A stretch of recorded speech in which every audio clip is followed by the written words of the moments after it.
দাউদ নবীরা ছিল 3 ভাই। দাউদ নবীর বড় 2 ভাই গেছে জিহাদের ময়দানে। ছোট্ট ভাই দাউদ অসুস্থ বাবার সেবা করার জন্য বাড়িতে রয়ে গেছে।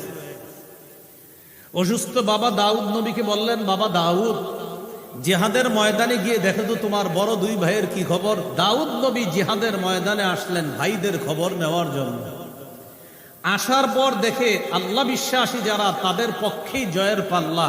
তবে এখনো চূড়ান্ত ফলাফল আসতে একটা বাধা, তার নাম জালুত।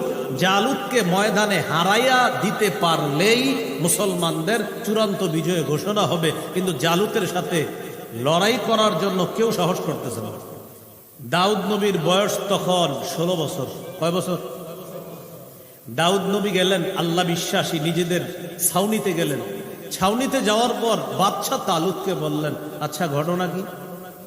আমাদের পক্ষেই তো জয়ের পাল্লা, তাহলে একজনকে হারাইলেই তো জয় হয়ে যায়, তার বিরুদ্ধে কেউ যাচ্ছেন না কেন? সবাই বলা বলি করতেছে, বাবা যে পালোয়ান জালুত, ওর সাথে লড়াই করার সাহস কেউ করতেছে না, খোদ বাদশাহ তালুতও যাচ্ছে না। দাউদ নবী বললেন, কিছু মনে না করলে আল্লাহর উপর ভরসা করে আমারে পাঠায়। বয়স কত? মুজাহিদ বাহিনী সবাই বলল, না না না। বাদশাহ তালুত বলল, তো ছোট্ট মানুষ, তুমি কি যাবা? যেহেতু আপনারা কেউ যাচ্ছেন না, সেহেতু আমারে পাঠান, হয়তো শহীদ না হয় গাজী, আর যদি আপনারা যান যান, না গেলে আমারে পাঠান। পরিশেষে দাউদ নবীর পীড়াপিড়িতে তাকে পাঠাইল। দাউদ নবী ছোট্ট একটা পাথর নিয়ে জালুতের সামনে গেছে। জালুত দাউদ নবীকে দেখে উপহাসের হাসি হাসতেছে। দাউদ নবী সামনে গিয়ে আল্লাহর নাম নিয়ে পাথরটা জালুতের মাথা বরাবর মারলে সাথে সাথে ছোট্ট পাথরের আঘাতে জালুত মাটিতে লুটে পড়ে। 1250-এ আল্লাহ তাআলা বনী ইসরাঈলের মাঝে মহামর্যাদাপূর্ণ একজন নবীকে পাঠাইলেন, তার নাম মূসা আলাইহিস সালাতু ওয়াস সালাম। মূসা নবীকে আল্লাহ শত্রুর ঘরে লালন পালন করলেন। শত্রুর নাম হলো ফেরাউন। মূসা নবী একটা ঘটনা ঘটাইলেন, একজনকে ঘুষি মারছে, মরে গেছে। তিনি মিশর থেকে চলে গেলেন মাদিয়ানে। সেখানে গিয়ে একটা ঘটনা ঘটছে। ঘটনার পরে শুআইব নবীর সাথে তার দেখা। পরবর্তীতে শুআইব নবীর কন্যাকে বিয়ে করেছেন। 8 বছর বা 10 বছর তিনি থাকলেন শুআইব নবীর কাছে।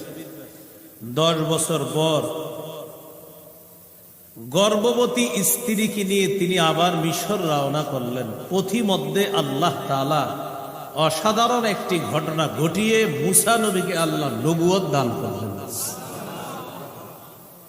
নবী হয়ে চলে আসলেন মিশর। ফেরাউনকে দাওয়াত দিতে যাওয়ার আগে আল্লাহকে বললেন, আল্লাহ আখাফু আইয়াকতুলুন, আমার ভয় হয় ফেরাউন তার বাহিনী আমাকে হত্যা করবে, কারণ আমিও তো একজনকে ঘুষি মাইরা এখান থেকে গেছিলাম।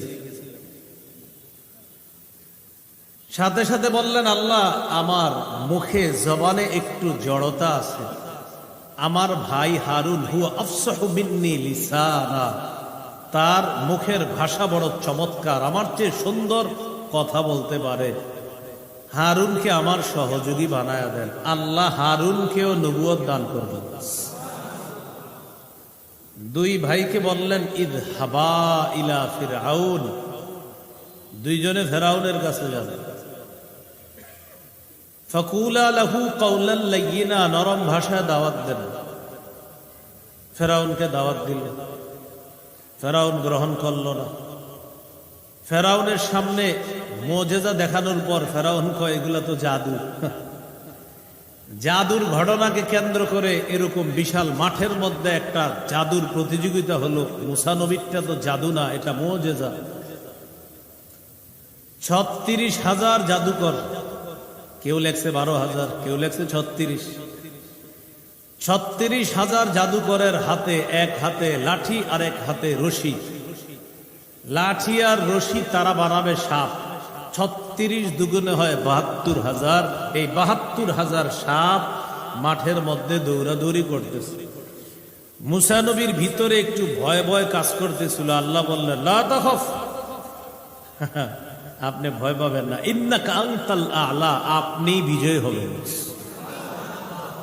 আলকিফ আলকিব মাফি ইয়াদিক, আপনার হাতে যেটা আছে না ছাড়েন, আপনি আপনার লাঠিটা আপনি ছাড়েন। তালকাফ মা সানাউ, ছাড়ার সাথে সাথে দেখেন বিশাল বড় এক সাপ মুসা নবীর ওই লাঠি হয়ে হা কইরা আছে। আসো সবাই আসো, যেগুলা মাঠে দৌড়াইতেছো আসো। সব আইসা ঢুকছে, তালকাফ, বাস সব পেটে ঢুকে গেছে। এখন সবগুলা সাপ কোথায়? এক সাপের পেটে। আল্লাহ বললেন আবার ওটাতে হাত দেন, হাত দিছে আবার লাঠি হয়ে গেছে। হাজার হাজার জাদুঘর সাথে সাথে সেজদায় লুটিয়ে পড়ে ঈমান আনছে। ফেরাউনের লস হয়ে গেল। এইভাবে করতে করতে প্রায় 6 লাখের বেশি মানুষ মুসলমান হয়ে গেছে। ফেরাউন প্ল্যান করলো মুসাকে এইভাবে আর থাকতে দেওয়া যায় না, কি করব? সমূলে মুসা আর মুসা বাহিনীকে হত্যা করব। আল্লাহ তাআলা জানায়া দিলেন আসরি বিইবাদি, মুসা আপনি আমার বান্দাদেরকে নিয়ে রাতের বেলা বের হয়ে যান। ইন্নাকুম মুত্তাবাউন, আপনাদেরকে পিছন থেকে ধাওয়া করা হবে। মুসা নবী বিশাল জনগোষ্ঠী নিয়ে রওনা করলেন।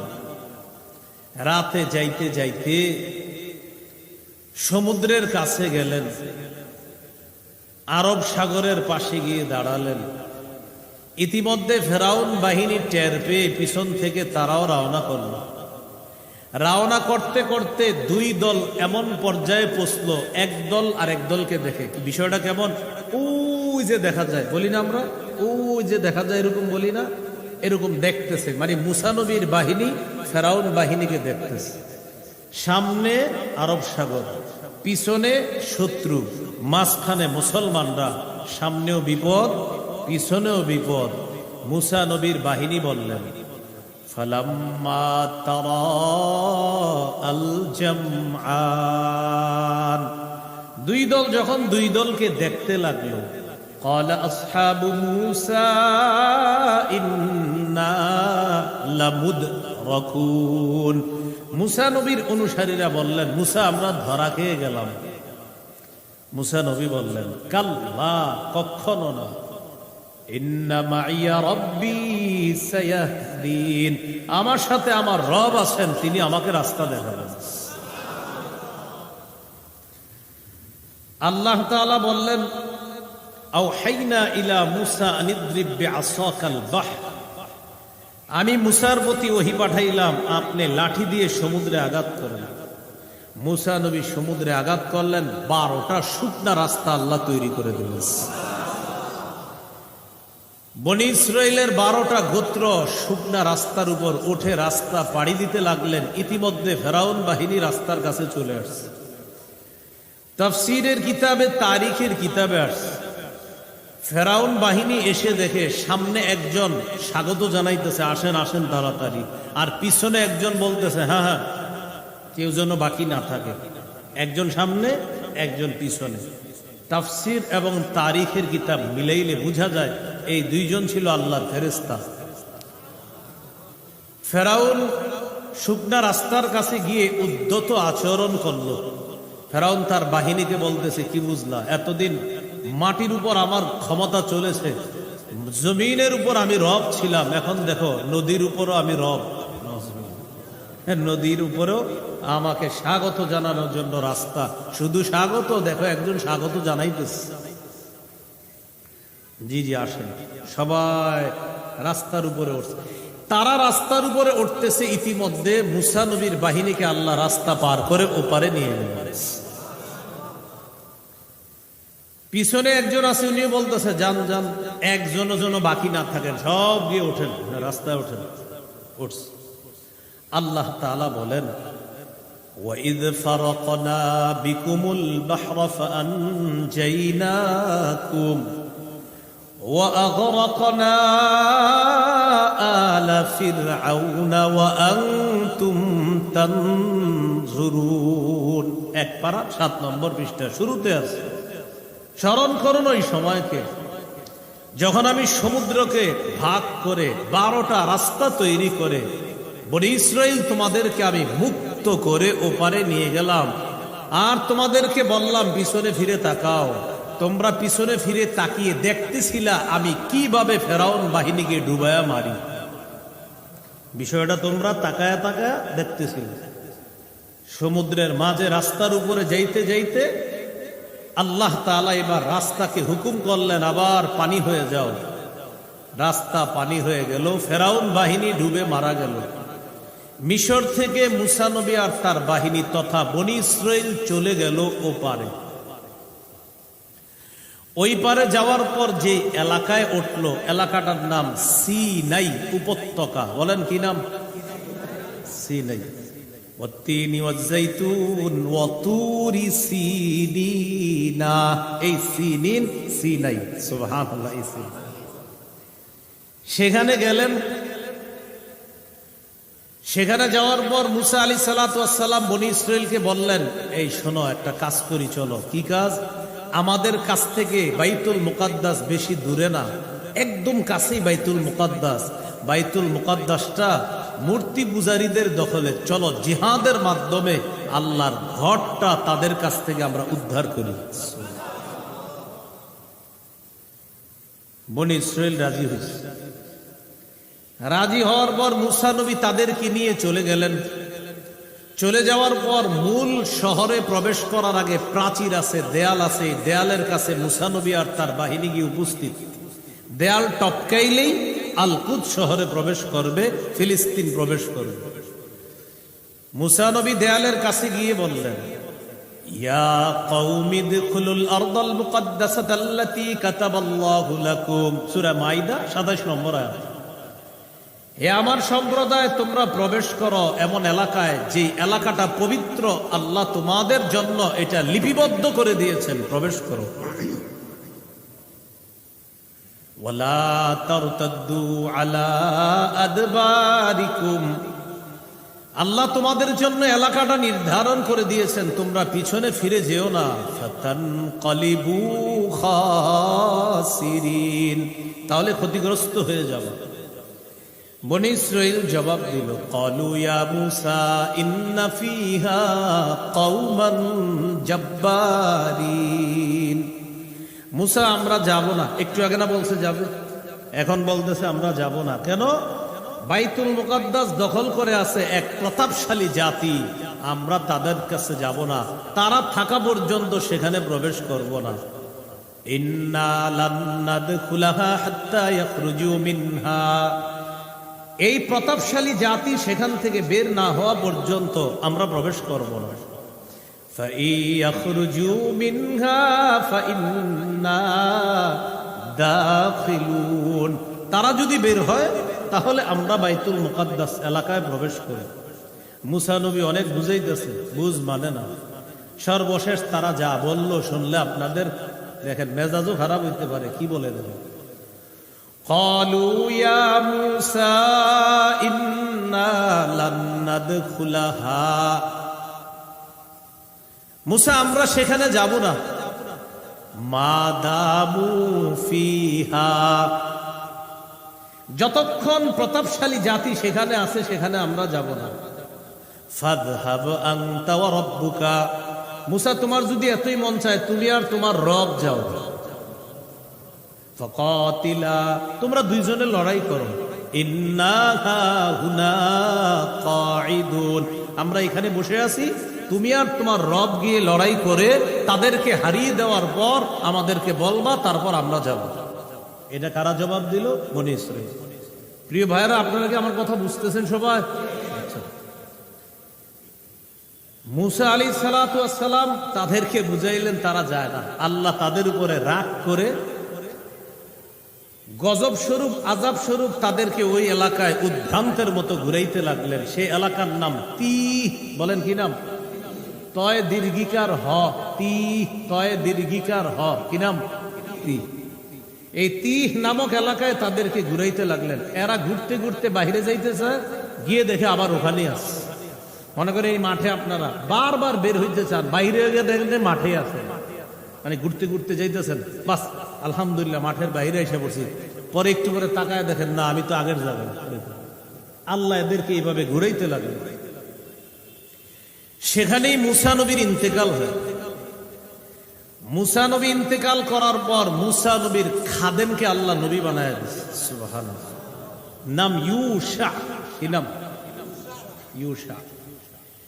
ইউশা আলাইহিস সালাতু ওয়াস সালাম নবী হওয়ার পর বনি ইসরাইলকে বুঝাইলেন, চলো মুসা নবী যে কাজটা সমাপ্ত করতে পারে নাই আমি তোমাদেরকে নিয়ে সেটা সমাপ্ত করব। চলো জালেমদের বিরুদ্ধে, পৌত্তলিকদের বিরুদ্ধে, মূর্তি পূজারীদের বিরুদ্ধে লড়াই করে আল্লাহর ঘর বাইতুল মুকাদ্দাসটা উদ্ধার করি। চলো। বনি ইসরাইলের একদল মুজাহিদ রাজি হয়ে গেছে। বলেন আলহামদুলিল্লাহ। ইউশা নবী তাদেরকে নিয়ে গিয়ে মূর্তি পূজারী পৌত্তলিকদের বিরুদ্ধে লড়াই করে জিহাদের মাধ্যমে আল্লাহর ঘর বাইতুল মুকাদ্দাস আর আশেপাশের শহরটা উদ্ধার করলেন। আল্লাহ তাআলা ইউশা নবীর হাতে বাইতুল মুকাদ্দাস বিজয় দান করলেন। ইউশা নবী বাইতুল মুকাদ্দাস এলাকায় থাকতে লাগলেন। একদিক দিয়ে তিনি নবুয়তের দায়িত্ব পালন করেন, অন্য দিক দিয়ে বিভিন্ন এলাকার সুন্দরভাবে পরিচালনা করার জন্য তিনি এক এক এলাকায় বিচারক নিয়োগ করে দিলেন। বিচারক যেমন চেয়ারম্যান, মেম্বার, কমিশনার একটা কাজ আছে না, তো উনি কাজের নিয়োগ করলেন কাদেরকে? বিচারক। যে বিচারকের কাজ আমরা জানি বিচার করা, কিন্তু তিনি বললেন তুমি বিচারক হলেও তোমার কাজ বিচার করা, সালিশ করা, দরবার করা, এলাকার সব কাজ তোমারে করতে হবে। এটা হলো বিচারকের কাজ। এই জায়গায় নোট করার মতো একটা কথা, এজন্য ওই যুগটাকে বলা হয় বিচারকদের যুগ। কি বলা হয়? হ্যাঁ, বিচারকদের যুগ, মানে বিচারকরা দেশ চালায়। এই উপদেষ্টাদের যুগ এরকম আছে না, এটা হলো বিচারকদের যুগ। এখন এই বিচারকদের শাসন ব্যবস্থা চলতেছে। ইউশা আলাইহিস সালাতু ওয়াস সালাম ইন্তেকাল করলেন। বিচারকদের মাঝে একজন বিচারকের নাম আপনারা মনে রাখতে হবে, তাহলে আলোচনাটা বুঝা সহজ হবে। বলেন শামউইল। কি নাম? শামউইল। ইউশা নবী বিদায় নিলেন। বাইতুল মুকাদ্দাসের আশেপাশে যারা, তারা বিষয়টা মেনে নিতে পারে না যে বিচারকরা এলাকা চালাবে, দেশ চালাবে, এটা কোনো কথা। তারা ক্ষণে ক্ষণে বাইতুল মুকাদ্দাসের উপর হামলা চালায়। এক পর্যায়ে হামলা চালাইতে চালাইতে তারা বাইতুল মুকাদ্দাস আবার মুসলমানদের কাছ থেকে ছিনিয়ে দখল করে নিয়ে যায়। আল্লাহ বিশ্বাসী যারা, তাদের কাছ থেকে বাইতুল মুকাদ্দাস চলে যায়। আবার পৌত্তলিক তথা মূর্তি পূজারীদের কাছে বাইতুল মুকাদ্দাস চলে গেছে। চলে যাওয়ার পর বিচারকরা অন্যান্য এলাকায় চলে গেলেন। বিচারকদের মাঝে একজনের নাম মনে রাখতে বলছিলাম। কি নাম? এই শামউইল নামক বিচারককে আল্লাহ নবী বানায়া দিলেন। তিনি হলেন শামউইল আলাইহিস সালাতু ওয়াস সালাম। শামউইল আলাইহিস সালাতু ওয়াস সালাম তার জাতিকে বললেন, চলো আমরা আবার লড়াই করে বাইতুল মুকাদ্দাস উদ্ধার করি। বনি ইসরাইল বলল না, এক শর্তে লড়াই করব। কি? তুমি যদি আমাদের জন্য একজন বাদশা নিয়োগ করে দিতে পারো, সেই বাদশা আমাদেরকে নেতৃত্ব দিবে, জিহাদের ময়দানেও সে আমাদের আমির হবে, প্রধান সেনাপতি হবে, তাহলে আমরা লড়াই করব। শামউইল নবী আল্লাহর কাছে দোয়া করলেন, আল্লাহ একজন বাদশা নিয়োগ করে দেন, যে বাদশার অধীনে থেকে তারা লড়াই করবে। আল্লাহ তাআলা নবীর দোয়া কবুল করে একজন বাদশা নিয়োগ করে দিলেন। ওই বাদশার নাম তালুত। বলেন কি নাম? তালুত। তয়াকার লয় রস্যুকার ত, তয়াকার লয় রস্যুকার ত, তালুত। কি নাম?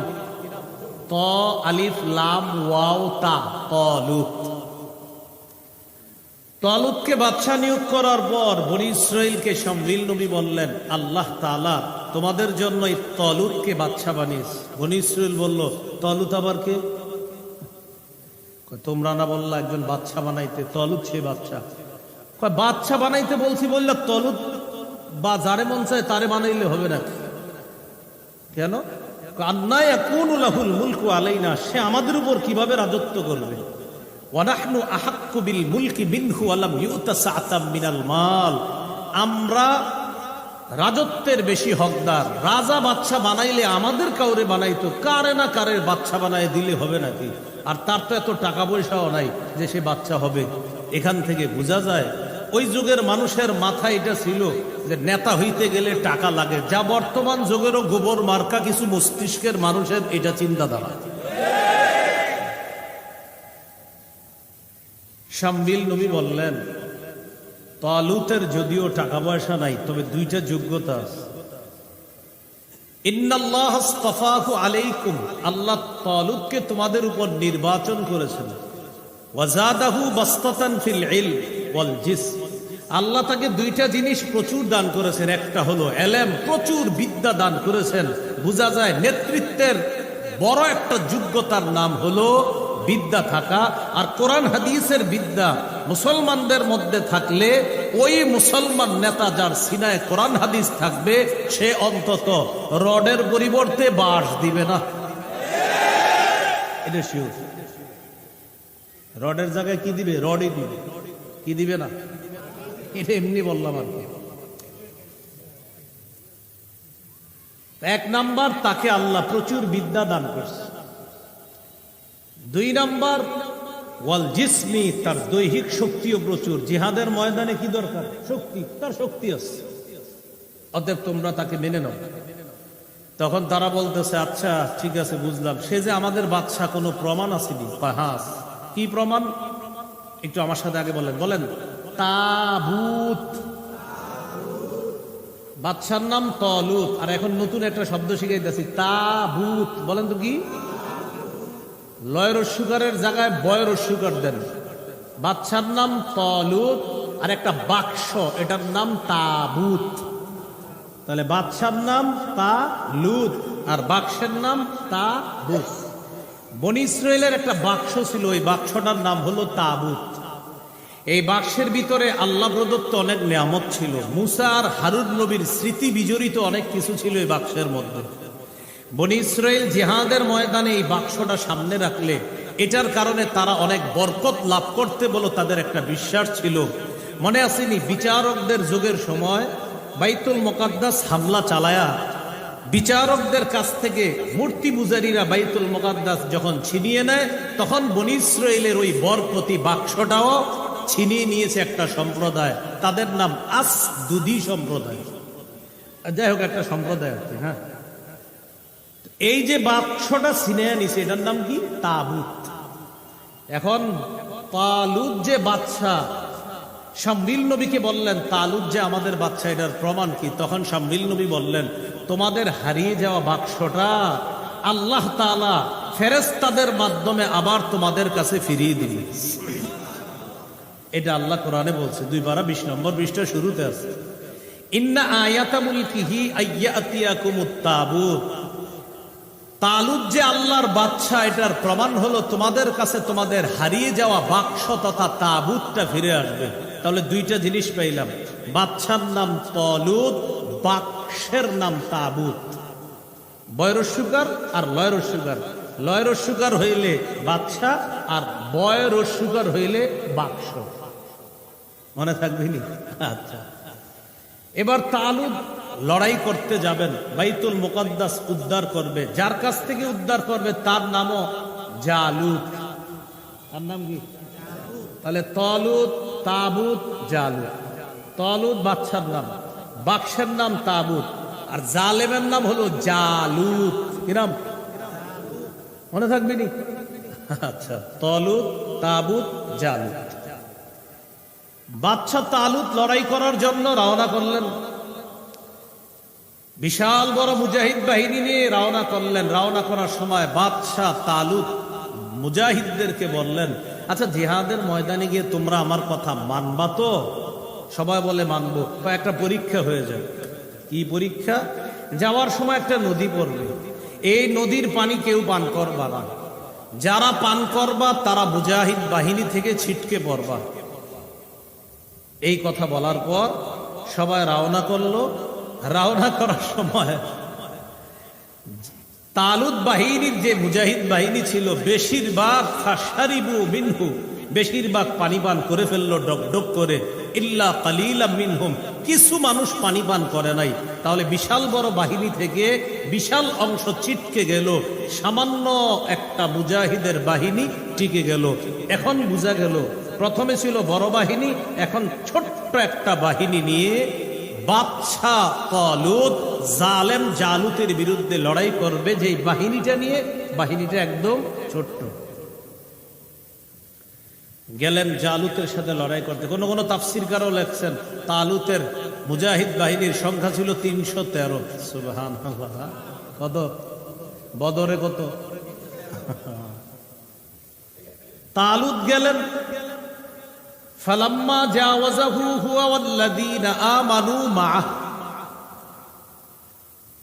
তালুত এবং তার সাথে ঈমানদাররা যখন নদী পাড়ি দিয়ে ওপারে গেলেন, যাওয়ার পর কিছু কিছু মুজাহিদ বলতে লাগলো, লা তাকাতা লানাল ইয়াউমা বিজালুত ওয়া জুনুদি, আজকে জালুত বাহিনীর সাথে পারার মতো শক্তি আমাদের নাই। ছোট্ট একটা দল, জালুত ভয়ঙ্কর এক বাদশা, ভয়ঙ্কর এক পালোয়ানের নাম, আর তার সাথে যারা, তারাও সশস্ত্র, এদের সাথে আমরা ছোট্ট বাহিনী পারবো না। তখন আরেক দল মুজাহিদ বলল, টেনশনের কিছু নাই, কাম মিন ফিআতিন কালিলাতিন গালাবাত ফিআতান কাসীরাতাম বিইজনিল্লাহ, কত ছোট বাহিনী আল্লাহর হুকুমে বিশাল বড় বাহিনীকে হারিয়ে দিয়েছে। আজকে আমরা যদিও ছোট, আল্লাহর যদি সাহায্য থাকে, আমরাই বিশাল বড় জালেম বাহিনীকে হারিয়ে দিয়ে বাইতুল মুকাদ্দাস আমরা উদ্ধার করব। লড়াইয়ের ময়দানে গেল, যাওয়ার পর জালুত বাহিনীর সাথে লড়াই শুরু। লড়াইয়ে আল্লাহ পাক রব্বুল আলামিন অবিশ্বাস্য ভাবে মুসলমানদের পক্ষে জয়ের পাল্লাটা দিয়ে দিলেন। আল্লাহ বিশ্বাসীদের পক্ষে জয়ের পাল্লা বেশি, তবে একজনকে হারানো বড় মুশকিল হয়ে দাঁড়ালো, তার নাম জালুত। ওই যে জালুত, এই পালোয়ানরে হারানোর মতো কেউ নাই। খোদ বাদশা তালুতও তার বিরুদ্ধে রওনা করার জন্য সাহস করতেছে না। মনে রাখতে হবে, মুজাহিদ বাহিনীতে দাউদ নবীর দুই ভাই ছিল। কোন নবীর? এই যে নতুন আর একটা নাম এসে বলল, দাউদ। তালুত, তাবুত, জালুত, দাউদ। দাউদ নবীর দুই ভাই ছিল মুজাহিদ বাহিনীতে। দাউদ নবীরা ছিল 3 ভাই। দাউদ নবীর বড় 2 ভাই গেছে জিহাদের ময়দানে। ছোট্ট ভাই দাউদ অসুস্থ বাবার সেবা করার জন্য বাড়িতে রয়ে গেছে। অসুস্থ বাবা দাউদ নবীকে বললেন, বাবা দাউদ, জিহাদের ময়দানে গিয়ে দেখো তো তোমার বড় 2 ভাইয়ের কি খবর। দাউদ নবী জিহাদের ময়দানে আসলেন ভাইদের খবর নেওয়ার জন্য। আসার পর দেখে আল্লাহ বিশ্বাসী যারা, তাদের পক্ষেই জয়ের পাল্লা। তবে এখনো চূড়ান্ত ফলাফল আসতে একটা বাধা, তার নাম জালুত। জালুতকে ময়দানে হারাইয়া দিতে পারলেই মুসলমানদের চূড়ান্ত বিজয় ঘোষণা হবে। কিন্তু জালুতের সাথে লড়াই করার জন্য কেউ সাহস করতেছে না। দাউদ নবীর বয়স তখন 16 বছর। কয় বছর? দাউদ নবী গেলেন, আল্লাহ বিশ্বাসী নিজেদের ছাউনিতে গেলেন। ছাউনিতে যাওয়ার পর বাদশা তালুতকে বললেন, আচ্ছা ঘটনা কি? আমাদের পক্ষেই তো জয়ের পাল্লা, তাহলে একজনকে হারাইলেই তো জয় হয়ে যায়, তার বিরুদ্ধে কেউ যাচ্ছেন না কেন? সবাই বলা বলি করতেছে, বাবা যে পালোয়ান জালুত, ওর সাথে লড়াই করার সাহস কেউ করতেছে না, খোদ বাদশা তালুতও যাচ্ছে না। দাউদ নবী বললেন, কিছু মনে না করলে আল্লাহর উপর ভরসা করে আমারে পাঠায়। বয়স কত? 16 বছর। মুজাহিদ বাহিনীর সবাই বলল, না না না। বাদশা তালুত বলল, ছোট্ট মানুষ, তুমি কি যাবা? যেহেতু আপনারা কেউ যাচ্ছেন না, সেহেতু আমারে পাঠান, হয়তো শহীদ না হয় গাজী। আর যদি আপনারা যান, না গেলে আমারে পাঠান। পরিশেষে দাউদ নবীর পীড়াপিড়িতে তাকে পাঠাইল। দাউদ নবী ছোট্ট একটা পাথর নিয়ে জালুতের সামনে গেছে। জালুত দাউদ নবীকে দেখে উপহাসের হাসি হাসতেছে। দাউদ নবী সামনে গিয়ে আল্লাহর নাম নিয়ে পাথরটা জালুতের মাথা বরাবর মারলে সাথে সাথে ছোট্ট পাথরের আঘাতে জালুত মাটিতে লুটায়া পড়ে। দাউদ নবী গিয়ে জালুতকে দুনিয়া থেকে বিদায় করে দেয়। আল্লাহ কোরআনে বলে, ওয়াকাতালা দাউদু জালুতা, জালুতকে হত্যা করলো দাউদ। 16 বছরের দাউদ পালওয়ান জালুতকে হত্যা করলো। আল্লাহ বুঝিয়ে দিলেন, আমি আল্লাহ যদি মুসলমানকে সাহায্য করি, ছোট্ট বাচ্চার হাতেও পালওয়ানকে আমি আল্লাহ হারিয়ে দিতে পারি। আবু জাহেলরে সাইজ করছে 2টা ছোট্ট বাচ্চা। হইতেই পারে। বদরের একটা আলোচনা আছে আমার, শুনে নেবেন ইনশাল্লাহ, দেখবেন ওখানে লম্বা হিস্টোরি। তো জালুতকে হত্যা করার পর আস্তে আস্তে দাউদ নবী পরিণত বয়সে উপনীত হলেন। আল্লাহ তাআলা দাউদ নবীকে একই সাথে নবুয়ত দান করলেন, আবার রাজত্ব দান করলেন। মনে রাখতে হবে, দাউদ নবী ওই নবী যাকে আল্লাহ একসাথে নবুয়ত দান করেছেন, আবার রাজত্ব দান করেছেন। দাউদ নবী ফিলিস্তিনের শাসক হলেন। দাউদ নবী ও বাইতুল মুকাদ্দাস উদ্ধার করলেন, আর বনী ইসরাইলকে নিয়ে ফিলিস্তিন প্রবেশ করলেন। দাউদ নবী ফিলিস্তিনের ৭৪% অঞ্চল জুড়ে সাম্রাজ্য গড়ে তুললেন। কয় পার্সেন্ট? ৭৪% অঞ্চল। এই সর্বপ্রথম বনী ইসরাইলরা বিশাল বড় এলাকা জুড়ে সাম্রাজ্য গড়ে তুলল। আচ্ছা বলেন তো, ইতিহাস যে এতক্ষণ বললাম, মাত্র বনী ইসরাইলের মোটামুটি একটা অবস্থান তৈরি হলো কোথায়? ফিলিস্তিনে। অথচ এর আগে কতগুলা জাতির কথা বললাম, কেনানি, হেক্সুস, আমরীয়, ফিনিশিয়ান, ব্লেসড ইত্যাদি অনেক নাম বললাম, ঠিক না? ইহুদিরা বর্তমানে দাবি করে ফিলিস্তিন আমাদের, এখানে আমাদের আদি নিবাস। এটা শুধু তাদের দাবি, তবে দলিল নাই, কোনো প্রমাণ দিতে পারে না। বাস্তবতা হলো এখানে বনী ইসরাইল বা ইহুদিদের আদি নিবাস না, এখানে আদি নিবাস ছিল কেনানীদের। এটা তাদের একটা মিথ্যাচার। ইহুদিরা বর্তমানে এই মিথ্যা কথাটা বইলা ফিলিস্তিন দখল করতে চায়। এটা তাদের আদি নিবাস না, এটা একটা মিথ্যা কথা। যাই হোক, দাউদ নবী ফিলিস্তিন শাসন করলেন 40 বছর। সুবহানাল্লাহ। কয় বছর? দাউদ নবী দুনিয়া থেকে বিদায় নিলেন, আল্লাহ তাআলা সুলাইমান নবীকে নবুয়ত দান করলেন। দাউদ নবীর ছেলে সুলাইমান নবীও ফিলিস্তিন শাসন করলেন 40। বাবা আর ছেলে 40 দুগুণে কত হয়? পারলে একটু মনে রাখবেন, বলেন আমার সাথে। বনী ইসরাইলের ফিলিস্তিনে ইমানি শাসন 80 বছর। এই 80 বছর ফিলিস্তিনে বনী ইসরাইলের ইমানি শাসন। যে 80 বছরের 40 হলো দাউদ নবীর, 40 হলো সুলাইমান। সুলাইমান নবী 40 বছর ফিলিস্তিন থাকা অবস্থায় বাইতুল মুকাদ্দাসটা আবার পুনর্নির্মাণ করেন। নাসাইর হাদিস 692 নম্বর হাদিস। সুলাইমান নবী যখন বাইতুল মুকাদ্দাস নির্মাণ করার কাজ শেষ করেন, আল্লাহর কাছে 3টা দোয়া করছেন, 3টা জিনিস চাইছেন। 1 নাম্বার, হুকমান ইউসাদিফু হুকমা, আল্লাহ আমি যে বিচার করব, আমার বিচারটা যেন আপনার বিচারের মতো হয়, অর্থাৎ আপনার বিচারে যেন কোনো ভুল হয় না, আমার বিচারেও যেন ভুল না হয়। মাবুদ, এই যোগ্যতাটা আপনার কাছে চাই। 2 নাম্বার, ওয়ামুলকান লা ইয়ামবাগি লিআহাদিন মিন বাদি, আল্লাহ আমারে এমন একটা রাজত্ব দিবেন যে রাজত্ব আমার পরে দুনিয়ার আর কাউকে দিবেন না আপনি। কটা হইল? 3 নাম্বার, সুলাইমান নবী বললেন, আল্লাহ আমি যে ঘরটা পুনর্নির্মাণ করলাম, আল্লাহ ইয়াতিয়া হাদাল মসজিদ আহাদুল্লাহ ইউরিদু ফিহি ইল্লাস সালাহ, এই মসজিদে কোনো মুসলমান যদি নামাজ পড়ার নিয়তে আসে, আল্লাহ খরজা মিন যুনুবিহি কায়াউমিন ওয়ালাদাতহু উম্মুহু, সে নামাজ পড়ার পর যেন মা জন্ম দিলে যেমন নিষ্পাপ হয়ে যায়, ওই ব্যক্তিও যেন এমন নিষ্পাপ হয়ে যায়। নবীজি বলেন, সুলাইমান নবীর প্রথম 2টা দোয়া আল্লাহ তার জীবদ্দশায় কবুল করছে। সুলাইমান নবী বিচার করলে কোনো ভুল হইতো না, আর সুলাইমান নবীর মতো রাজত্ব তারপরে আর আল্লাহ কাউকে দেন না।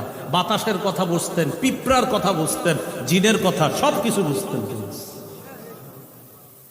সূরা নামলে লম্বা আলোচনা। সুলাইমান আলাইহিস সালাতু ওয়াস সালাম 40, দাউদ নবী 40, কত হলো? আমি আপনাদেরকে একটা ঘটনা শিখাইছি, বনী ইসরাইলের ইমানি শাসন কয় বছর ফিলিস্তিনে? 40 কার? দাউদ নবী। 40 কার? এবার আমার সাথে বলেন, বলেন বনী ইসরাইলের ফিলিস্তিনে মোট শাসন 418 বছর, ইমানি শাসন 80 বছর, শিরকের শাসন 338 বছর। কত বছর? কত? 338 আর 80 কত হয়? 418। 338 আর 80 কত হয়? হ্যাঁ 418। আমার তো এরকমই মনে হয়, আপনারা হিসাব করে দেখেন। এটি বনী ইসরাইলের ফিলিস্তিনের শাসন হলো মোট 418 বছর, এর মধ্যে ইমানি শাসন 80 বছর, তো 80 বছর ইমানি শাসন হলে 418 হইতে আর লাগে কত? 338। এই 338 বছর হলো সব শিরকের শাসন, অহংকারের শাসন, হিংসা, বিদ্বেষ, পাপাচার, লুটতরাজ, জুলুম, নির্যাতনের শাসন হলো 338 বছর। যাই হোক, দাউদ নবী সুলাইমান নবীর ইমানি শাসন চলে যাওয়ার পর সুলাইমান নবী বিদায় নিলেন। বিদায় নেওয়ার পর বনি ইসরায়েলের গ্রুপ হলো 12টা। এই 12 গ্রুপের মধ্যে 10 গ্রুপ হয়ে একটা দল হলো, আর 2 গ্রুপ হয়ে একটা দল হলো। খুব বুঝবেন, এই এলাকায় উত্তর দক্ষিণ কোনটা? এখানে উত্তর কোনটা? আরে আবার এটা উত্তর, দেখেন, হ্যাঁ উত্তর আর দক্ষিণ, খালি একটু মনে রাখেন। 12 দলের মধ্যে 10 দল মিলে কয় দল হলো? এক দল। তারা চলে গেল ফিলিস্তিনের উত্তরে। 2 দল মিলে হলো আরেক দল, তারা গেল ফিলিস্তিনের দক্ষিণে। 12 দলের মধ্যে 10 দল মিলে হলো এক দল, আর 2 দল মিলে হলো আরেক দল। 10 দল মিলে যেই দলটা হলো তারা গেল ফিলিস্তিনের উত্তরে। উত্তরে গিয়ে একটা সাম্রাজ্য গড়ে তুললো, এটার নাম ইসরায়েলি সাম্রাজ্য। কি নাম?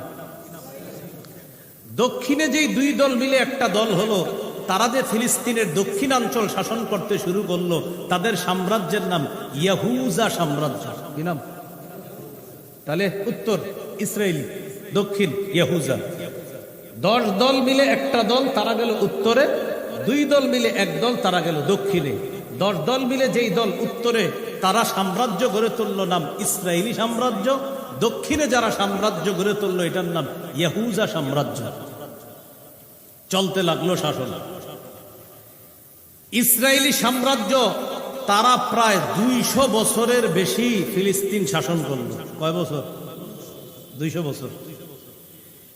ইসরায়েলি সাম্রাজ্য খতম করলো কারা? ইরাকের একটা জাতি আছে, নাম এসিরিয়ান। কি নাম ভাই? এসিরিয়ান। এই এসিরিয়ানরা আইসা ইসরায়েলি সাম্রাজ্য যারা, তাদেরকে তছনছ করে দিল, পুরা পৃথিবী থেকে আউট করে দিল। ফিলিস্তিনের উত্তরাঞ্চলের ইসরায়েলি সাম্রাজ্যটা তারা খতম করে দিল। শেষ হয়ে গেল ইসরায়েলি সাম্রাজ্য। রয়ে গেল ইয়াহুজা সাম্রাজ্য দক্ষিণাঞ্চলে। ইরাকের বাদশাহ বখতে নসর, এই বখতে নসর কি করলো? ইয়াহুজার সাম্রাজ্যকে তছনছ করে দিয়ে বাইতুল মুকাদ্দাসটা বাদশাহ বখতে নসর ধ্বংস করে দিল। বলেন নাউজুবিল্লাহ। তাহলে উত্তরাঞ্চলেও বনি ইসরায়েলের সাম্রাজ্য শেষ, দক্ষিণাঞ্চলেও সাম্রাজ্য শেষ। এর মাঝে একটা অঘটন ঘটল, বখতে নসর বাইতুল মুকাদ্দাস ধ্বংস করে দিল। এইভাবে চলতে লাগলো। ইয়াহুজা সাম্রাজ্য আর ইসরায়েলি সাম্রাজ্য তথা বনি ইসরায়েলের সাম্রাজ্যের পতনের পর ফিলিস্তিনে নতুন এক সাম্রাজ্যের আবির্ভাব ঘটল। তাদের নাম বেবিলন সাম্রাজ্য। কি নাম? বেবিলন। তারা 47 বছর ফিলিস্তিন শাসন করল। বেবিলন সাম্রাজ্যের পতন ঘটাইল যারা, তাদের নাম পারস্য। বলেন কি? পারসিকরা বেবিলন সাম্রাজ্যের পতন ঘটায়া ফিলিস্তিন দখল করলো। পারসিকরা ফিলিস্তিন দখল করার পর লম্বা সময় তারা ফিলিস্তিন শাসন করল। পারসিকদেরকে ফিলিস্তিন থেকে পতন ঘটাইল রোমানদের এক নেতা। এই নেতার নাম হলো আলেকজান্ডার। রোমানদের এক বিরাট সেনাপতি, তার নাম আলেকজান্ডার। কি নাম? এটা আপনারা পাবেন ইতিহাসে। এই আলেকজান্ডার পারসিকদের পতন ঘটায়া রোমানরা ফিলিস্তিনে সাম্রাজ্য গড়ে তুলল। 300 বছরের বেশি রোমানরা ফিলিস্তিন শাসন করল। 600 বছরের বেশি? 300 বছর। এই 300 বছরের বেশি সাম্রাজ্য করতে করতে তারা ঘটনা ঘটাইতে ঘটাইতে আল্লাহ পাক রব্বুল আলামিন দুনিয়াতে একজন নবী পাঠায় দিলেন, তার নাম ঈসা আলাইহিস সালাতু ওয়াস সালাম। কি নাম? ঈসা আলাইহিস সালাম আসার পরেই শুরু হয়ে গেল খ্রিস্ট বর্ষর গণনা। এখন যেটা বলি আমরা 1900 এত, 2000 এত, 2000 এই ঈসা নবী থেকে গণনা, ইংরেজি গণনা। ঈসা নবী আগমন করার পর তাওহীদের দাওয়াত দিল। বেশিরভাগ মানুষ তাওহীদের দাওয়াত গ্রহণ করলো না। ইহুদিদের নির্যাতনে জ্বালায় ঈসা নবীকে আল্লাহ উঠায়া নিলেন আসমানে। এখন ঈসা নবী 2 নাম্বার আসমানে জীবিত অবস্থায় আছে। কিয়ামতের আগে ঈসা নবী আসবে, এটা কিয়ামতের বড় আলামতের একটা।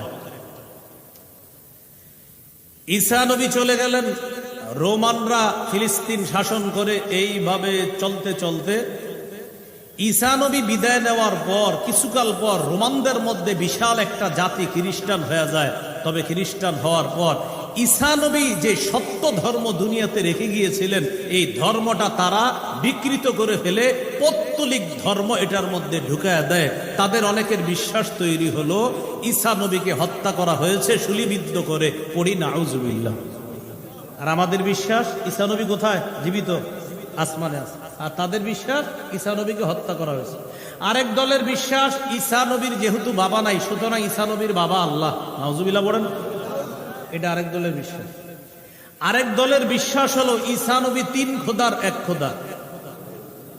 ঈসা নবী তিন খোদার, ইন্নাল্লাহা সালিসু সালাসা। আল্লাহ তিন খোদার এক খোদা, মারিয়াম তিন খোদার আরেক খোদা, ঈসা নবী আর তিন খোদার আরেক খোদা। নাউজুবিল্লাহ। মানে আল্লাহ একজন, মারিয়াম একজন, ঈসা নবী একজন। এরকম এক একজনের ভয়ঙ্কর বিশ্বাস। তো এগুলা মাথায় না আনা। ঈসা নবী চলে গেলেন আসমানে। এইভাবে চলতে চলতে 570 বছর পর্যন্ত চলল। 570-এ আল্লাহ পাক রব্বুল আলামিন পৃথিবীর সবচাইতে শ্রেষ্ঠ মহামানব, আল্লাহর পরে যিনি এই জগৎ ওই জগৎ যত জগৎ হয় সব জগতে শ্রেষ্ঠ, এমন একজন ব্যক্তিকে পাঠাইলেন, আমাদের প্রাণের নবী, দয়াল নবী মুহাম্মদুর রাসূলুল্লাহ সাল্লাল্লাহু আলাইহি ওয়াসাল্লাম। আমাদের নবী আসলেন 609 খ্রিস্টাব্দে। আল্লাহ নবীজির নবুয়ত প্রকাশ ঘটাইলেন। নবীজি সাল্লাল্লাহু আলাইহি সাল্লাম মক্কায় 13 বছর নির্যাতনের শিকার হলেন। সাহাবায়ে কেরাম নির্যাতিত হলেন। চলে গেলেন হিজরত করে মদিনায়। নবী মদিনায় যাওয়ার পর বললেন, সাদাকুনু হিজরাতুন বাদা হিজরা। শোনো, এই যে আমরা মদিনায় হিজরত করলাম, এরপরে আরেকটা হিজরত হবে। সাহাবীরা বললেন, হুজুর সেটা আবার কোন হিজরত? নবী বললেন, ওই হিজরতটা হলো আমার উম্মত হিজরত করে, ইব্রাহিম নবী হিজরত করে যেখানে গিয়েছেন আমার উম্মত সেখানে যাবে, তথা ফিলিস্তিনের আশেপাশের অঞ্চলে আমার উম্মত হিজরত করে যাবে। তখন তারাই হবে পৃথিবীর সবচাইতে শ্রেষ্ঠ।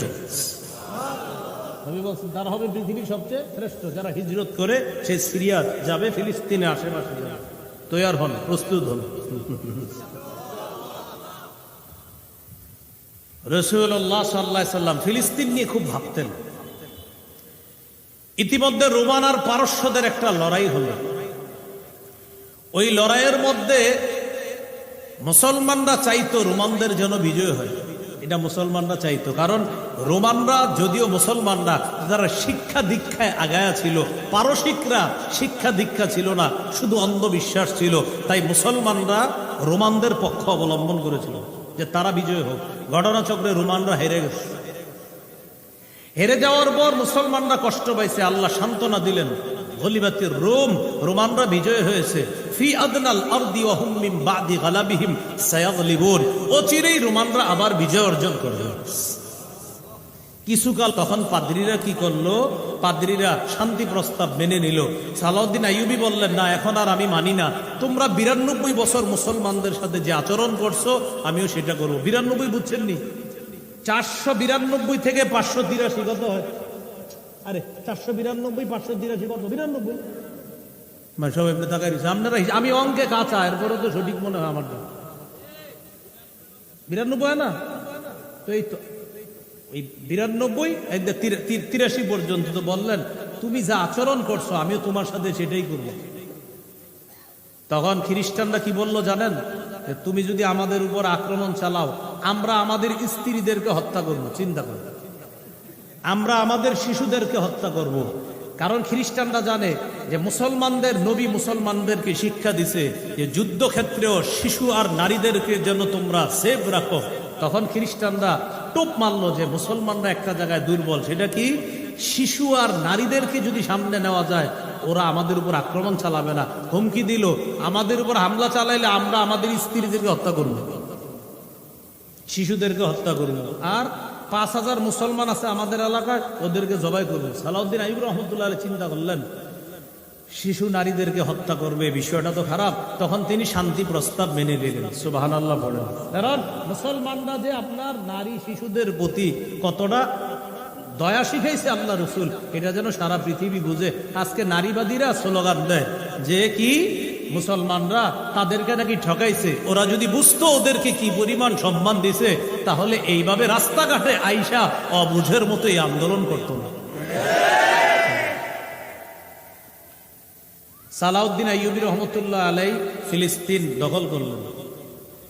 সালাউদ্দিন আইয়ুবী 583 থেকে 589 তিনি মারা গেলেন। সালাউদ্দিন আইয়ুবী রহমতুল্লাহ আলাই মারা যাওয়ার পর ফিলিস্তিনের শাসক কে হবে এটা নিয়ে মুসলমানদের মাঝে দ্বন্দ্ব চলতেছে। দ্বন্দ্ব চলল 9 বছর। দ্বন্দ্ব চলল কয় বছর? 9 বছর। 9 বছর দ্বন্দ্ব চলার পর 598 হিজরিতে সালাউদ্দিন আইয়ুবীর ভাই আদিল ফিলিস্তিনের শাসন হলেন। এই আদিল ফিলিস্তিনের শাসন ক্ষমতায় আসার পর 598 থেকে 615 হিজরি পর্যন্ত ফিলিস্তিন শাসন করে আদিল। 615 হিজরিতে ফিলিস্তিনের শাসন আসে কামিলের হাতে। কি নাম বলেন তো? কামিল। এই কামিল 615 থেকে 635 হিজরি পর্যন্ত 20 বছর ফিলিস্তিন শাসন করে। তবে ফিলিস্তিনের কিছু অঞ্চল এই কামিল ইচ্ছা করে ক্রুসেডারদের হাতে তুলে দিচ্ছে। নাউজুবিল্লাহ। 635 থেকে 637 পর্যন্ত আবার কিছুটা ভাটা পড়ে। 637-এ ফিলিস্তিনের শাসক হন নাজিমুদ্দিন আইয়ুব রহমতুল্লাহ আলাইহি। এই নামটা মনে রেখেন। কি নাম? অথচ ওনার নামটা ইতিহাসে অনেক মনে রাখার দরকার, কিন্তু আমরা এটা মনে রাখি না। কি নাম? নাজিমুদ্দিন আইয়ুব। নাজিমুদ্দিন আইয়ুব রহমতুল্লাহ আলাইহির একজন ভাতিজা ছিল, নাম ইসমাইল। কি নাম? এই ইসমাইল আবার কি করছে? দামেস্ক দখল করছে। দখল করার পর তার মধ্যে একটা ক্ষমতার লোক ছিল, সে ক্রুসেডারদের সাথে হাত মিলাইছে। হাত মিলিয়ে কি করলো? ফিলিস্তিনের কিছু অঞ্চলের শাসক নাজমুদ্দিন আইয়ুব, মনে রাখেন কিছু অঞ্চল, আর বাকি অঞ্চলগুলা শাসক ছিল ক্রুসেডাররা। ইতিমধ্যে ক্রুসেডারদের হাত থেকে নাসির নামে একজন ফিলিস্তিন পুরাটা উদ্ধার করে। উদ্ধার করার পর ওই নাসিরের মনের নিয়ত হলো আমি হব একচ্ছত্র শাসক, মানে তারও ক্ষমতার লোভ। ওই দিক দিয়ে নাজমুদ্দিন আইয়ুবের ভাতিজা ইসমাইল, তারও ক্ষমতার লোভ। ইসমাইল কি করলো? ফিলিস্তিন আসলো। আসার পর ক্রুসেডারদের সাথে হাত মিলাইয়া নাসিরের কাছ থেকে ফিলিস্তিন দখল করে ক্রুসেডারদের হাতে দিয়ে দিল, আর বলল আমার উপর যেন কোনো সমস্যা না হয়, বিষয়টা একটু খেয়াল রেখে। কাদেরকে? ক্রুসেডারদেরকে। নাজমুদ্দিন আইয়ুবের কাছে ফিলিস্তিনের কিছু অঞ্চল, আর বাকিটা আবার ক্রুসেডারদের কাছে। এবার বলেন 642 কত? 642 হিজরিতে নাজমুদ্দিন আইয়ুবের হাতে আবার ফিলিস্তিন পুরাটা চলে আসে। এই 642 থেকে 1335 তথা প্রায় 700 বছর পর্যন্ত মুসলমান ফিলিস্তিন শাসন। 1335 মানে 700 বছর। আর ইংরেজি হইলে 1244 থেকে 1917 খ্রিস্টাব্দ পর্যন্ত। 1244 থেকে 1917, দেখেন কত বছর হয়? প্রায় 700 বছর ফিলিস্তিন মুসলমান শাসন করে। 1917 সালে ফিলিস্তিনে ইহুদিদের সংখ্যা মাত্র 8%। কয় পার্সেন্ট? আর ফিলিস্তিন কাদের দখলে? মুসলমান। 8%। আজকে আমি আমার তবিয়তের বাহিরে আলোচনা করতেছি, এই জন্য আলোচনাটা মন দিয়ে শুনে। 60 মিনিটের বেশি কিন্তু আলোচনা করি না, হয়ে গেছে 80 মিনিট। এটা পুরো ইতিহাস বেড়ে গেছে। 8% ইহুদি তখন ফিলিস্তিন দখল। ফিলিস্তিনে আছে মাত্র 8% ইহুদি। 1917 সনের কথা মনে রাখবেন। 1917 এটা একটা ইতিহাস, মনে রাখবেন। ইহুদির একটা চিন্তা করলো 8% ইহুদি। কি চিন্তা? আমরা দুনিয়ার যত ইহুদি আছে সবাইকে আবার ফিলিস্তিন একত্রিত করব, করার পর আমাদের বাপদাদাদের সম্পদ আবার ফেরত নিব। ফিলিস্তিন আমাদের আদি নিবাস। বলেন তো আসলে ওদের আদি নিবাস? আমি ইতিহাস বললাম ওদের আদি নিবাস, কিন্তু ওদেরা বলে আমরা এটা উদ্ধার করতে হবে। করার পর বাইতুল মুকাদ্দাস এখান থেকে নিয়ে মদিনা পর্যন্ত লম্বা একটা এলাকা আমাদের হাতে নিতে হবে। এই পুরো এলাকাটা একটা সাম্রাজ্য গড়ে তুলবো আমরা। এটার নাম দিছে তারা গ্রেটার ইসরায়েল। কি নাম দিছে? Greater Israel. এটা হলো তাদের একটা টার্গেট। ওই সাম্রাজ্যের মধ্যে থাইকা পুরা দুনিয়া তারা শাসন করবে, আর তাদের কথায় চলবে দুনিয়া। এটা হলো ইহুদিদের টার্গেট। এটাকে আরবিতে বলা হয় সাইহুনিয়া, এটাকে ইংরেজিতে বলা হয় জায়োনিজম, আর বাংলায় আমগো মন যা চায় তা করি। আর কি এরকম আর কি, মানে আমাদের মন মতো চালামু দুনিয়া, এটা হলো আর কি আপনার। তাহলে সাইহুনিয়া আরবি, ইংরেজি হলো জায়োনিজম, বাংলা মানে আমরা যা মন চাই তা করবো, এই আর কি, মানে আমগো মন মতো দুনিয়া চলতে হবে এই। তখন তারা 1917-তে ফিলিস্তিনের মুসলমানদের কাছ থেকে কম দামি জমিগুলা বেশি বেশি দাম দিয়ে কিনে, টার্গেট বেশি দামের জমিগুলা কিনে কিনে এলাকা বাড়ানো। তখন ভারতীয় উপমহাদেশের ওলামায়ে কেরাম ফতোয়া দিয়েছিলেন, ফিলিস্তিনের মুসলমানরা ইহুদিদের কাছে জমি বিক্রি করবা না, তাদের দুর্বিসন্ধি আছে, কোনো তাদের টার্গেট উদ্দেশ্য মনে হয় ভালো না। যেই ঘটনাটা কাশ্মীরে ঘটতেছিল, কাশ্মীরের কিছু অঞ্চলে কিন্তু আপনার হিন্দু সম্প্রদায় প্রচুর জায়গা কিনা শুরু করছিল। ভারতের ওলামায়ে কেরাম, বিশেষ করে আল্লামা তাকি উসমানী হাফিজাহুল্লাহ, তিনিও বলেছিলেন যে না না না না, এদের কাছে জমি বিক্রি করবা না, টার্গেট বেশি ভালো না। এই জন্য এখনো মুসলমানদের বেশিরভাগের একটা অংশ এখনো কাশ্মীর জুড়ে আছে, না হয় কিন্তু এইভাবে জমি জমি দখল করতে করতে নিয়ে নিত পুরাটা। ভারত উপমহাদেশে ওলামায়ে কেরাম বলছিলেন জমি বিক্রি করেন না, যদিও বিক্রি করা যায় কিন্তু বলছে বিক্রি করেন না। কিন্তু এরপরেও ভাই কম দামি জমিন যদি বেশি দামে পায়, আপনার জমিনের দাম 5 লাখ, বললাম 5 কোটি দিব না করলেও তুমি এইভাবে কম দামি জমি বেশি দামে কিনতে কিনতে জমি বাড়াইলো। আর জনগণ বিভিন্ন দেশ থেকে ইহুদিদেরকে আনতে আনতে 1917 থেকে 1948, কয় বছর হয় একটু হিসাব করেন তো, 1917 থেকে 1948, 30-31 নাকি 31, এই মাত্র 30-31 বছরে তারা 30% ইহুদি বাড়াইল। 1917 ছিল 8%, 1948 গিয়ে হলো আর 30%। চিন্তা করছেন, আর 30% ইহুদি হওয়ার পর তারা আলাদা একটা এলাকা জুড়ে সাম্রাজ্য গড়ে তোলার পর ওই এলাকাটার নাম দিল ইসরাইল।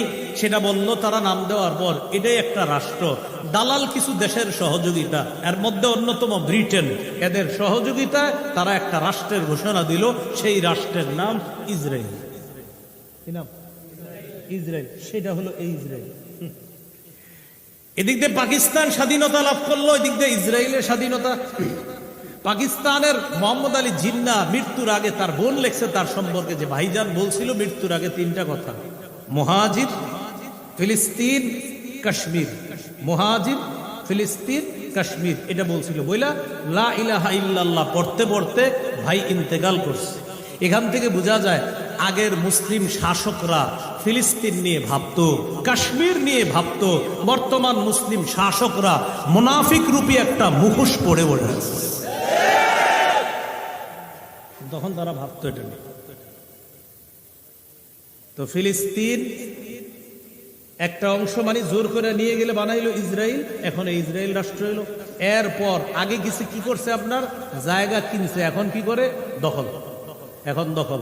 আর খালি বোমা মারে, অস্ত্র দিয়ে আঘাত করে। এই আঘাত করতে করতে 1967-তে 3টা দেশ মিলে তাদের বিরুদ্ধে লড়াই করছিল, জর্দান, সিরিয়া, মিশর। জর্দান, সিরিয়া, মিশর 1967-তে ইসরায়েলের বিরুদ্ধে লড়াই করেছিল। 6 দিনে ইসরায়েল তাদেরকে ধরাশয়ী করে ফেলছে। কয় দিনে? 6 দিনে। তবে এই 6 দিনে ধরাশয়ী হওয়ার একটা কারণ আছে।